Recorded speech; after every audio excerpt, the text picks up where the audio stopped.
जय श्री कृष्णा दोस्तों। अष्टावक्र गीता के दूसरे प्रसंग में राजा जनक कहते हैं कि चित्त के स्वभाव के कारण, जो कि उत्तेजित स्वभाव का होता है, उसके कारण ही इसमें काम, क्रोध, लोभ, मोह, प्रेम, घृणा, वासना आदि जो लहरें हैं वे आत्मा में उठती हैं। जिसका श्लोक इस प्रकार से है: अहो भुवन कल्लोलैर विचित्रैर्द्राक समुत्थितम् मय्यनंत महाम्भोधौ चित्तवाते समुद्यते।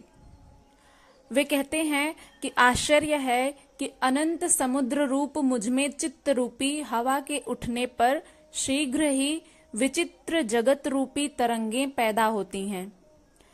राजा जनक कह रहे हैं कि यह सृष्टि इस आत्म रूपी अनंत समुद्र में उठी हुई विचित्र तरंगें हैं, जो चित्त रूपी वायु के झोंके से उठती हैं। इसमें तीन तथ्य महत्वपूर्ण हैं। एक तो यह है कि आत्मा या ब्रह्म अनंत समुद्र के समान है, जिसका कोई अंत ही नहीं है, जो असीम है, किसी सीमा में बद्ध नहीं है। जो तीन तथ्य हैं उसमें से पहला जो है वो आत्मा या ब्रह्म कह सकते हैं, जो कि अनंत समुद्र के समान है। जिस प्रकार से समुद्र का कोई अंत नहीं होता है, वो असीम होता है, उसे किसी सीमा में या दायरे में नहीं बांध सकते हैं, ठीक उसी प्रकार से आत्मा है, जिसको हम किसी भी प्रकार के सीमा या दायरे में बांध नहीं सकते हैं।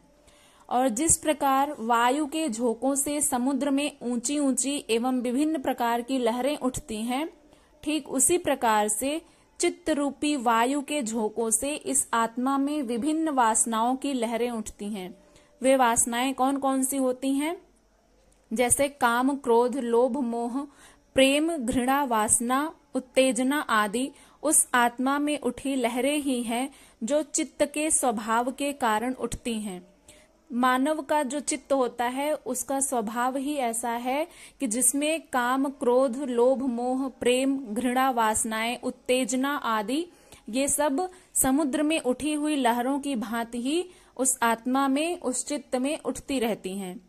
इन्हें ना मनुष्य उठा सकता है और ना ही रोक सकता है। तो इन लहरों का नाम ही संसार है। ये लहरें चूंकि समुद्र से भिन्न नहीं है, इसी प्रकार यह संसार आत्मा से भिन्न नहीं है। जिस प्रकार से समुद्र में लहरें उठती हैं, फिर वो टकरा करके वापस चली जाती हैं, लेकिन लहरें जो हैं समुद्र से अलग नहीं होती हैं, वे उसी में ही उठती हैं और उसी में ही समा जाती हैं। तो ठीक उसी प्रकार से ये जो संसार है वो आत्मा से भिन्न नहीं है, बल्कि आत्मा और संसार का जो समुद्र और लहरों का संबंध है, ठीक उसी प्रकार का संबंध संसार और आत्मा का भी है। तो इस प्रकार से यह संसार जो है आत्मा से भिन्न नहीं है। जो कि सांसारिक मनुष्य स्वयं को अपना अलग अस्तित्व मान बैठते हैं, क्योंकि अहंकारवश और अज्ञानवश वे स्वयं को अपना अस्तित्व अलग मान लेते हैं और अपने आप को इस प्रकृति से अलग मानते हैं। तो यहाँ पर राजा जनक कहते हैं कि जिस प्रकार से समुद्र की लहरें समुद्र से अलग नहीं होती हैं, बल्कि वे उसी का ही एक रूप होती हैं और उसी में ही उठती हैं, उसी में समा जाती हैं, तो उसी प्रकार से इस संसार में भी जो आत्माएं हैं वे सब एक ही हैं और आत्मा संसार से भिन्न नहीं है। चित्त हवा की तरह चंचल होता है। जैसे हवा कभी भी रुकती नहीं है, वो हमेशा चलती रहती है अंतरिक्ष में, तो इसी प्रकार से ये जो चित्त है वो भी चंचल होता है। मानव मन अत्यंत चंचल होता है। इसे आत्मा रूपी संसार में लहरें उठाएंगी ही।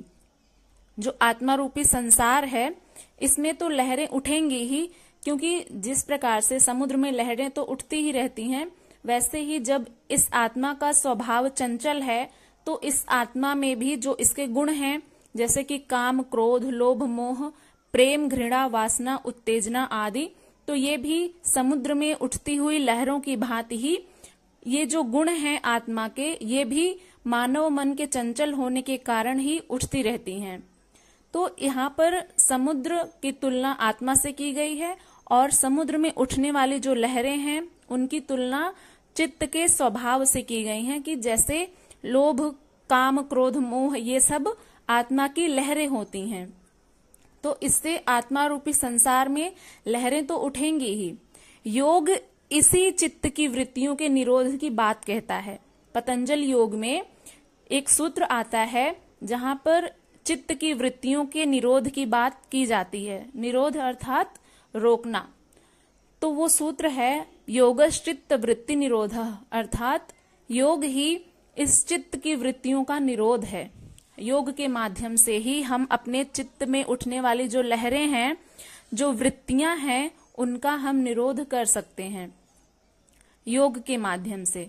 यदि इन चित्त की वृत्तियों पर लगाम कस गई तो तुम उस आत्मा को उपलब्ध हो जाओगे।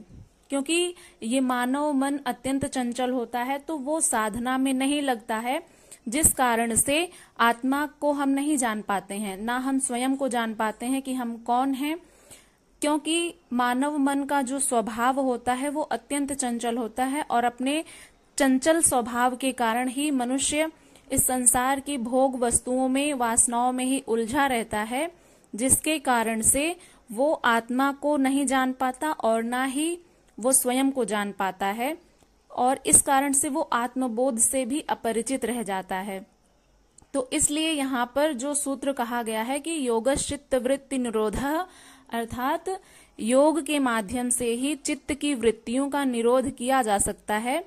तो योग करने के लिए, योग या फिर साधना करने के लिए मन का एकाग्र रहना अत्यंत आवश्यक होता है, और योग के माध्यम से ही हम चित्त की वृत्तियों का निरोध कर सकते हैं। तो सर्वप्रथम हमें अपने मन को, अपने चंचल मन को लगाम लगाने के लिए और इनकी वृत्तियों पर निरोध करने के लिए सबसे पहले हमें योग करना होगा। तो जिस कारण से चित्त की वृत्तियों का निरोध होगा, और तब जाकर के कहीं हम स्वयं को भी जान सकते हैं और इससे आत्मा को उपलब्ध हो जाएंगे। तो यही बात राजा जनक इस सूत्र में कहते हैं कि अहो भुवन कल्लोलैर विचित्रैर्द्राक समुत्थितम मयि अनंत महाम बोधौ चित्तवाते समुद्यते। आश्चर्य है कि अनंत समुद्र रूप मुझ में चित्त रूपी हवा के उठने पर शीघ्र ही विचित्र जगत रूपी तरंगें पैदा होती हैं।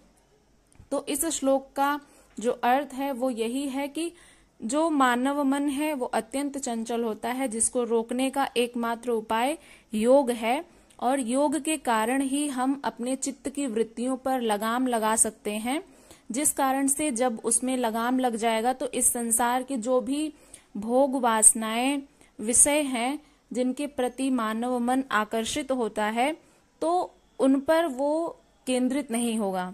क्योंकि जब हमें आत्मबोध हो जाएगा तो हमें पता चल जाएगा कि ये संसार की जो भी वस्तुएं हैं जिनके तरफ हमारा मानव मन आकर्षित होता है, वे नष्ट प्राय हैं, क्षणभंगुर हैं, जो कि नष्ट हो जाएंगी।